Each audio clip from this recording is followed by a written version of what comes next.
Welcome children. Chapter number 10 of Civics, Law and Social Justice. Introduction.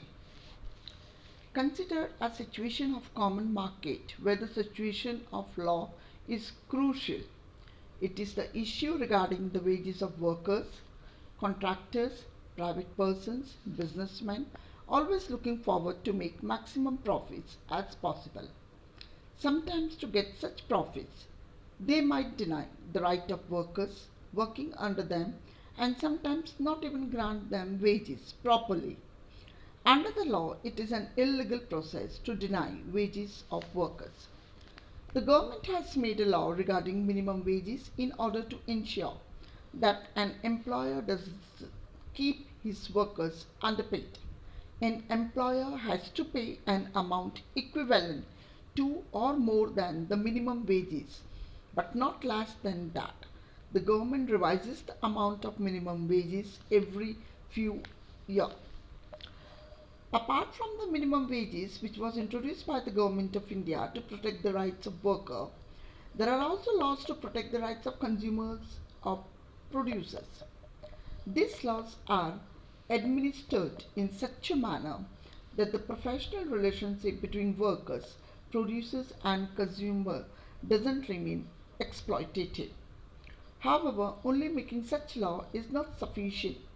The government has to ensure that these laws are implemented properly at every level. In other words, the government needs to ensure that these laws are enforced well too. In order to protect the weak sections of workers from overpowering employers, the enforcement of such laws become a necessity. For example, the officials or representative of government inspect the work site on a regular basis in order to ensure that workers are employed in satisfactory conditions. In case if the section of workers are powerless or poor, they fear about losing the future earnings or face reprisals from their employers in order to accept low wages. The employers have an idea of this fact and they pay their poor workers less wages, which is far less than the minimum wages as set by Government of India. Therefore, it is important that the government enforces law. In order to ensure social justice, the Government of India will be able to control the activities of individuals as well as private companies by upholding, making and enforcing these laws. The Constitution of India guarantees that many such laws are based on the fundamental rights. For example, according to right to exploitation, a person can't be forced to work under bondage or work for low wages. Apart from that, the Constitution states that no child under the age of 14 can be employed in mines or factories or any other similar hazardous employment. And according to data from the census held in 2011, around 4 million kids between the age of 5 and 14 have been working in different occupations, including the hazardous one. The Child Labor Prohibition and Regulation Act 1986 was amended by the Parliament in 2016. With this law, employment of children below 14 years as banned in all sort of occupations. Similarly, the adolescents belonging to the age group 14 to 18 can't be employed in hazardous processes and occupations. And with this law, the employment of children and adolescents has become a cognizable offense. If the person violates this ban, he or she could face a jail term ranging from 6 months up to 2 years or fine between 20,000 to 50,000 or even more than both. The state government have also been asked by the central government to come up with plans in order to rescue and rehabilitate the children found working under such conditions.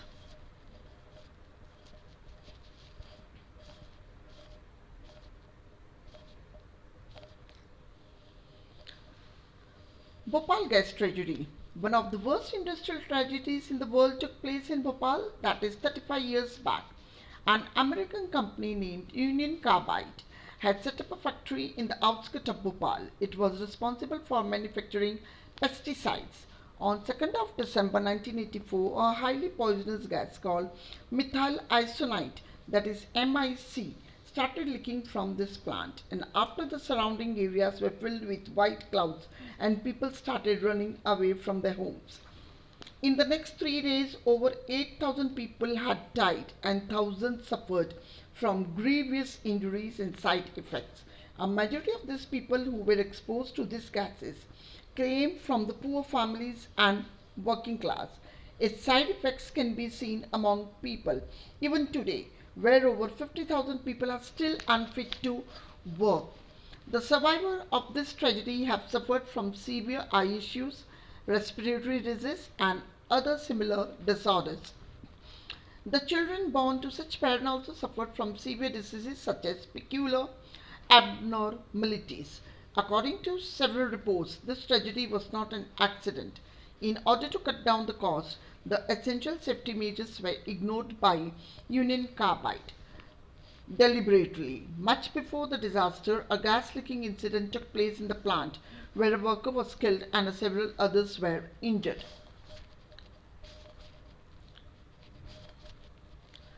Even though there were overwhelming response that proved Union Carbide was responsible for this disaster, the company refused to accept this responsibility. A legal battle ensured, but the victims were represented by the Government of India in a civil case against the Union Carbide. In 1985, compensation amounting to $3 billion was demanded in this case. However, in 1989, the government accepted amount as low as $470 million. That means the amount was negotiated. Further, the survivors appealed against the compensation amount in the Supreme Court. However, in its judgment, the Supreme Court stated that this settlement amount would stand. So further, Union Carbide stopped its operation and it left behind several tons of toxic chemicals. The harmful chemicals have seeped into the groundwater. That means the chemical had deep penetrated into the groundwater, due to which the water from surrounding areas have become unfit for drinking. Union Carbide is now owned by Dow Chemicals, which has refused to take up cleaning work responsibility. Now that is almost 35 years have passed since this gruesome accident. The survivors are still fighting for justice. They do not have access to safe drinking water, required healthcare facility or jobs in order to survive. They also have demanded that Anderson, who was chairman of Union Carbide at the time of disaster, should be prosecuted.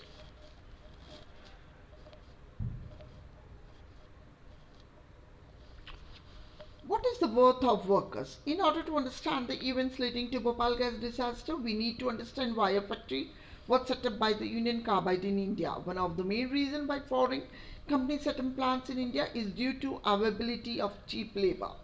Wages paid to workers in the developed countries, for example, the USA, is many times higher than poor regions of India. This company also get long hours of work by offering low wages to this poor worker. Additional employee benefits such as demand for housing facility is also not high. Thus, companies are able to save cost and even high profit. These foreign companies also rely on many dangerous means in order to cut costs of workers' work in lower working conditions for long hours, where safety measures are ignored by company officials.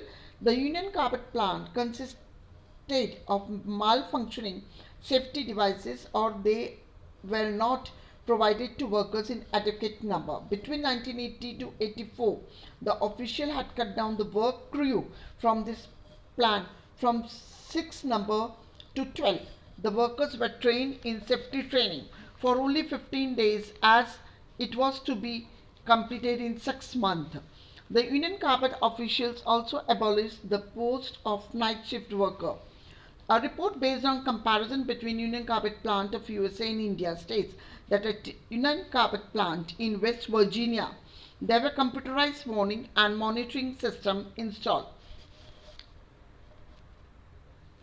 However, the plant in Bhopal relied on human sense and manual gauges in order to detect gas leaks. The Virginia plant had an emergency evacuation plan ready. However, it was non-existent in the case of Bhopal. Another question is regarding the worth of an Indian worker and why they receive such a low compensation amount. It is based on the notion that the Indian workers are easily replaceable as the unemployment rate in India is very high. Therefore, the Indian workers are ready to work in inhuman condition on the basis of even low wages. The employers are cleverly making use of this vulnerability of the workers and ignore safety measures. Even though the Bhopal gas tragedy took place around here 3 decades back, there has been report of accident in mine, construction sites or factories due to employees' careless attitude. Enforcement of safety law. As the enforcement and lawmakers, the government need to ensure that safety laws get implemented at the workplace. The government India should ensure the right to life, which falls under Article 21 of the Indian Constitution, is followed properly. When the Union Carbide incident took place, the safety laws were not implemented seriously in India. Even the existing safety laws, which were weak, were not enforced. The government allowed the plant to be set in the population locality of Bhopal and even refused to foresee or recognize it as hazardous consequences. So in 1978, when few officials from the Bhopal Municipal Board objected to the installation of this plant, the government insisted that the state needed continued investment of Bhopal plant, which would create jobs for the locals. So according to them, it was unthinkable to ask Union Carbide to implement safety procedure or cleaner technologies. The officials from the government kept on approving the UC procedures. There were repeated leaks from this factory which made everyone sure there was something wrong. This case is contrary to the role of law making an enforcement agency instead of protecting the interests of people working there. Both this private company and the government disregarded people's safety. This is completely unacceptable as both local and foreign ventures are setting up factories in India. There is a need for stronger laws in order to protect the rights of workers and enforce this law in a better manner. So new laws to protect the environment. Until 1984, there were very few laws in India in order to protect the environment. Further, they were hardly enforced. The industries were allowed to pollute water and air in India without any fear. They treated the environment as a free entity. The rivers, air, groundwater were polluted on a large scale, and health of the poor people was ignored completely. Apart from being a beneficiary of the lower safety standards, the UC did not need to spend any money in order to clear toxic waste, which was leading cause of pollution in this region. However, it's the US the cleaning process was an important part of a production itself. As the Bhopal gas disaster took place, the issues of environment got highlighted as the poisonous gas leaked from the Union Carbide plant. Several thousands of people who were not even working at the plant suffered from serious health issues. Due to this, both people and the government realized that even though existing environment laws were weak, it only covered individual workers and not those workers who suffered because of industrial accidents. And as the pressure grew from the environmental activities and other, the government introduced new laws related to environment 1 year after the Bhopal gas tragedy. From then onwards, the polluter was responsible for the environmental damages. The environment is a resource which will be shared by each generation. One can't destroy it simply for industrial development. Later on, the courts in India also gave several judgments where the right to a healthy environment is intrinsic to the right to life under fundamental rights.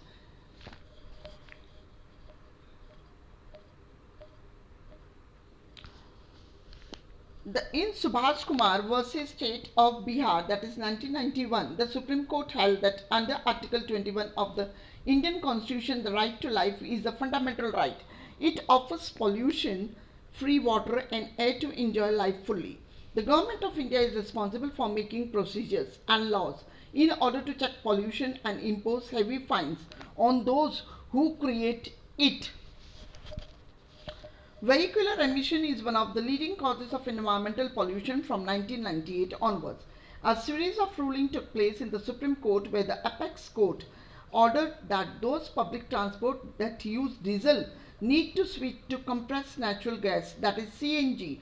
Due to this judgment, air pollution problem in several cities including Delhi came down by a certain amount. However, New Delhi-based Center for Science and Environment showed that the city's air consists of toxic substances of different types in high level. It is due to this fact that the number of cars running on roads have increased in recent year, and they all run either diesel or petrol. Environment as a public facility. During the recent time, the court in India have delivered strong orders related to the environmental issues. Such orders have been affected the livelihood of people. For example, a court order in Delhi asked those industries situated in Delhi's residential area to shift out of such area. Most of these industries were polluting the neighborhood areas and were polluting the Yamuna river. All such industries were set up without following rules. However, as one problem was solved, a new arose. As the factories closed down, many workers lost their job. Others had to shift to those far off places where this factory had been relocated. Even at the new places, the factories kept pollution unchecked and safety conditions of the workers were not taken care of as well.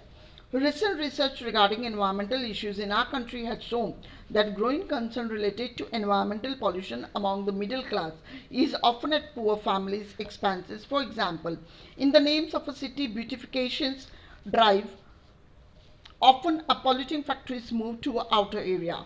Awareness related to environmental concern have increased nowadays. However, there is a little concern among the worker.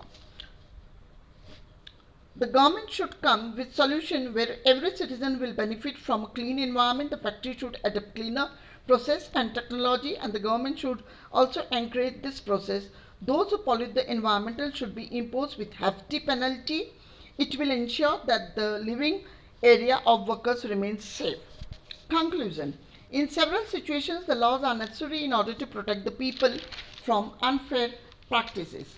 Business person, private company, contractor indulge in unfair means such as employing children in hazardous activities, paying low wages to the worker, ignoring the environmental damages, not providing safety procedures to the worker, etc. in order to gain profit. In order to control the activities of a private company, the government should make, uphold and enforce laws in order to prevent injustice. Laws which are weak in nature can cause serious harms. Thank you. That's all.